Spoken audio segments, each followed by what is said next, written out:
Então, pessoal, falando agora com a questão as eras, digamos assim, né? As gerações de computadores. A primeira geração de computadores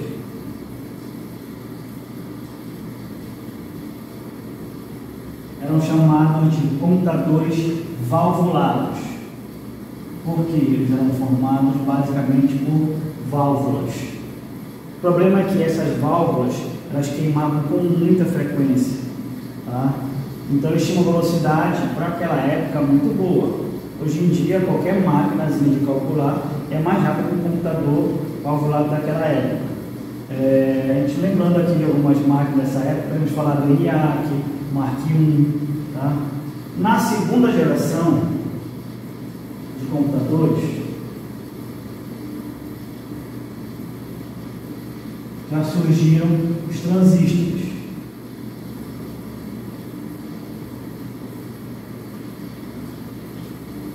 Onde houve um aumento na velocidade das máquinas.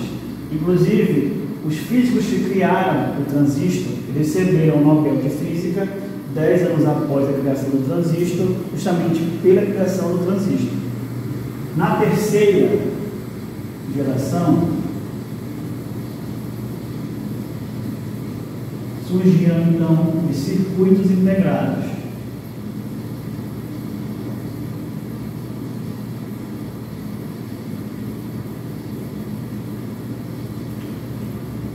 A terceira geração foi conhecida como a era do silício.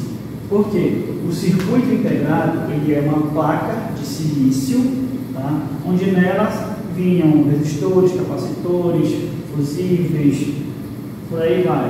Tá? Então, era uma única placa de silício que tinha várias coisas. O aumento de velocidade foi também muito grande. Bom, eles chegaram a ter uma evolução, né, que foram os VLSI, ou circuito integrado em larga escala, tá? E então veio a quarta geração, né, com os processadores, ou CPU, ou aqui no Brasil o CP. Então é incorreto chamar aquela parte do computador que você carrega ali de CPU, aquele é o gabinete. CPU fica dentro do gabinete, é o processador, que vem de Central Process Unit, ou unidade central de processamento. Então eles representam a quarta geração de computadores. Tá? Então, pessoal, continuando a questão das gerações de computadores, essa primeira geração, as máquinas elas possuem um uso bem restrito, tá? E além de serem computadores imensos que consumiam muita energia, né? O ENIAC, por exemplo, ele consumia cerca de 200 kW e possuía aí 19.000 válvulas. Bom, o que é essa válvula? A válvula ela é um tubo de vácuo, é um componente eletrônico que ele parece uma lâmpada, tá? E é responsável ali por amplificar ou modificar um sinal elétrico. Esse dispositivo ele foi fundamental, né, para o desenvolvimento das telecomunicações e da computação em si, né? Bom, ainda é usado hoje em dispositivos como o forno de micro-ondas, por exemplo, transmissões de radiofrequência, então ainda se usa esse dispositivo. Esses computadores eles eram programados em linguagem de máquina, que é uma linguagem de programação de baixo nível, e a entrada e saída dos dados elas eram feitas a partir de cartões perfurados. Não existia ainda naquela época o sistema operacional, tá? E então trabalhar com essas máquinas realmente não era algo simples. Agora a segunda geração, tá? Na segunda geração foi quando surgiu o transistor. Essas máquinas elas ainda tinham dimensões muito grandes. Os transistores eles substituíram as válvulas que eram maiores e mais lentas, tá? E nesse período já começou então a se espalhar ali o uso comercial desses computadores. O transistor ele é um dispositivo que funciona como um regulador de corrente elétrica, tá? O que permitiu ali que a criação de computadores tinha uma maior eficiência energética, tá? Os computadores da segunda geração, eles não se diferenciavam apenas pela tecnologia e por um tamanho um pouco menor, mas sim também pela mudança na linguagem de programação, né, que passou a ser a linguagem Assembly, tá? Essa linguagem ela é básica e não portátil, ou seja, não poderia ser usada em outro computador, somente naquele a qual ela foi programada para isso, tá? Mas ele consome menos recursos do que a sua linguagem antiga. E para inserção de dados, os cartões perfurados eles foram substituídos pelos rolos de fita perfurada, o que já deu uma melhorada aí legal, tá?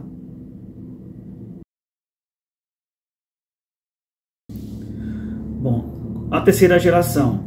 Os computadores da terceira geração, eles funcionavam com circuitos integrados, tá? Que eles substituíram os transistores e já apresentavam uma dimensão bem menor e uma capacidade de processamento ainda maior. Foi nesse período que os chips foram criados e a utilização de computadores pessoais começou, né? Começou a questão do PC, essa ideia, né, de máquinas para pessoas comuns, dizem que ela partiu do Steve Jobs, que ele foi a primeira pessoa a pensar assim em uma pessoa, né, uma pessoa comum, uma pessoa qualquer utilizando um computador em casa. Claro que ele foi chamado de doido ali, né? Porque como usuário uma pessoa comum vai querer um computador em casa? Mas ele disse não, na minha opinião vai, então vamos começar a fazer isso aí, tá? Bom, o circuito integrado ele é um chip feito de silício, né, que possui diferentes componentes que formam uma espécie de circuito em miniatura. Justamente por ele ser feito de silício, a terceira geração ela ficou conhecida como a Era do Silício, tá? No caso, por questões do circuito integrado. Esse circuito ele sofreu uma pequena evolução com o tempo, né, aí onde se produziram os VLSI, que seriam o Very Large Scale Integrated Circuit, né, ou circuito integrado de larga escala, foi uma pequena evolução que ele sofreu aí. E nesse tipo de computador, os dados de entrada e saída, eles eram gerenciados por dispositivos periféricos, né, tipo monitor, teclado, impressora. E além disso, generalizou a questão do uso dos sistemas operacionais, tá? O sistema operacional ele é um software, né, que permite a execução de múltiplas instruções simultaneamente, e ele vai servir também como um intermediário entre o computador e o usuário. Digamos assim, que ele facilita a vida do usuário, tá? E a partir dessa geração, aí surgiram linguagens de programação de alto nível, por exemplo, o COBOL, o Fortran, o Pascal. O COBOL é um pouco complicado, eu cheguei já a trabalhar com COBOL. O Pascal, ele é utilizado até hoje, né? Apesar de terem linguagens melhores, ainda tem um certo pessoal aí que ainda usa o Pascal. Até porque é uma linguagem que dá para aprender mais fácil, né? Você sabendo fazer o algoritmo, você passa as partes principais, né? A sintaxe do programa para inglês e você está praticamente programando em Pascal. Tem algumas regrinhas ali bem básicas, mas ela é mais simples do que muitas outras. Esse tipo de linguagens de baixo nível, por serem mais próximas da linguagem natural, digamos assim, né, do que a linguagem de máquina, que trabalhava com código binário. E além disso, elas são portáteis e então usadas por muitos dispositivos. Bom, a quarta geração. A quarta geração ela começou ali mais ou menos na década de 70, ali mais ou menos em 1975, 76 por aí, e ela dura até hoje. Com o desenvolvimento dessa questão da tecnologia da informação, né, os computadores eles diminuíram de tamanho, aumentaram a velocidade, a capacidade de processamento deles também ficou muito melhor. Aí houve a questão dos microprocessadores, né, com um gasto cada vez menor de energia. Nós temos aí, por exemplo, a Intel, a AMD, que dominam esse mercado aí. O microprocessador, ele é um circuito integrado, só que ele é mais complexo, né? Digamos assim, ele é capaz de gerenciar todas as funções, né, de um computador, e por isso também é conhecido como CPU, tá? Unidade Central de Processamento, tá?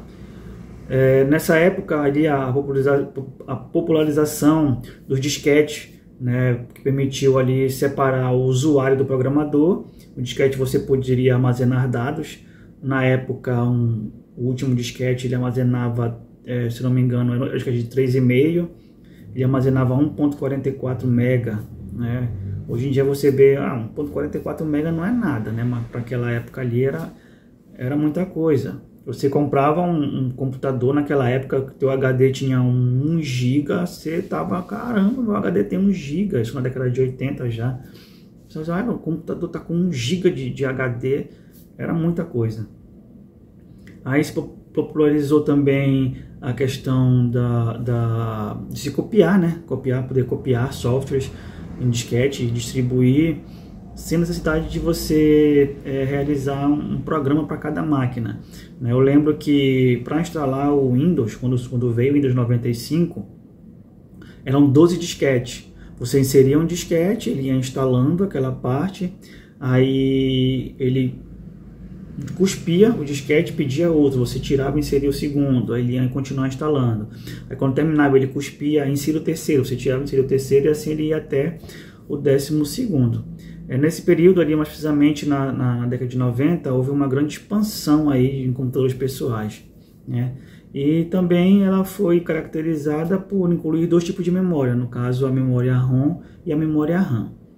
A memória RAM, ela vem de Random Access Memory, ou memória de acesso randômico, né? Ela é aquela memória que você pega, né, uma memória física, e as coisas que estão nela vão sendo apagadas com o tempo, tá?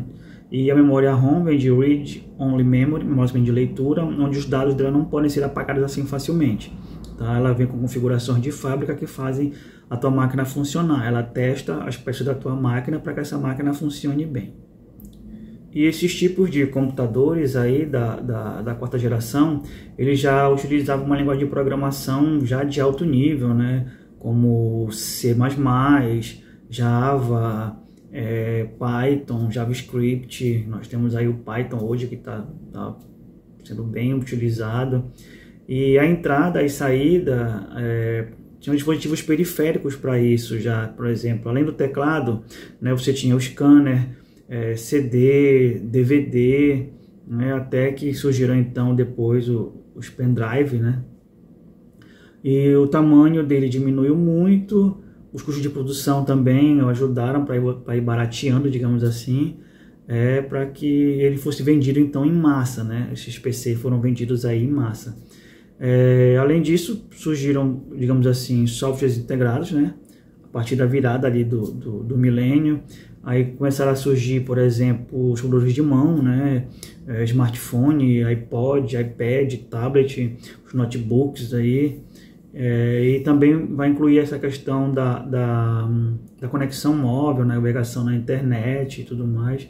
Então, isso aí continua em expansão e a 4ª geração está funcionando até hoje.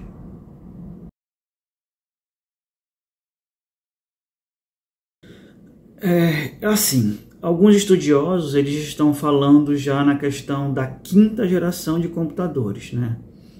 Essa 5ª geração ela pode ser caracterizada, né, de acordo com os estudiosos, como eu falei, com o aparecimento aí de supercomputadores, que são utilizados ali por grandes corporações como a NASA, por exemplo.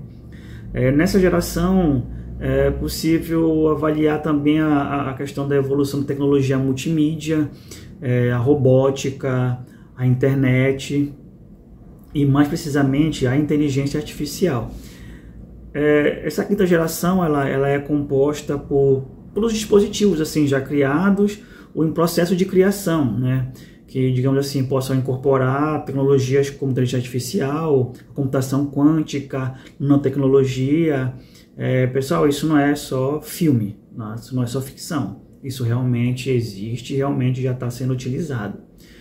A inteligência artificial, por exemplo, ela permite aos computadores reconhecer e aprender a linguagem humana. Ela aprende assim de forma autônoma, sem a intervenção de usuário. Claro que quando você fala assim que ela aprende, não quer dizer que o computador raciocina, não é bem por aí, tá?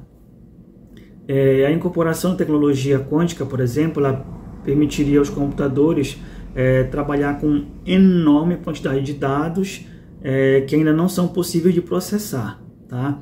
E essa quinta geração de computadores, como o pessoal fala, é portátil, né? E ela se caracteriza assim pelo fato de que a entrada e saída de dados elas podem ser feitas a partir do hardware, mas também a partir de reconhecimento de voz, reconhecimento facial. Bom, eu vejo por aí o pessoal às vezes falar assim, a inteligência artificial tá evoluindo muito e de repente vai acontecer o que aconteceu ali no filme do Arnold Schwarzenegger, né? Essa questão da invasão das máquinas, onde a máquina poderiam dominar a humanidade e tudo mais. Pessoal, isso é filme, tá? Isso é ficção. Você dizer assim que o ser humano pode ser dominado por uma máquina, igual no filme Exterminador do Futuro, é bem complicado. Essas ideias começaram a partir, começaram assim a surgir a partir de que foi dito que o Google fez um robô, né, com inteligência artificial, e esse robô conseguia correr. Então muita gente ficou, caramba, um robô que corre. Pelo amor de Deus, pessoal, o robô que corre não é o Bolt, não é igual o Bolt. Esse computador, esse robô que corre, uma criança consegue ultrapassar esse robô. Então não é nenhum robô assim que corre como o Bolt, não é por aí, tá? E tem também essas tecnologias novas aí de artificial que você já pede para ele te resumir um filme ou te resumir um texto, e ele resume como se fosse uma pessoa. Você pede para ele fazer um resumo de 30 linhas ali falando de algum autor, ele vai, pesquisa na base de dados e te faz um resumo. Então ele tem que pesquisar isso aí num banco de dados, isso ele não cria, ele não inventa, tá? Ele não lê, não é bem por aí.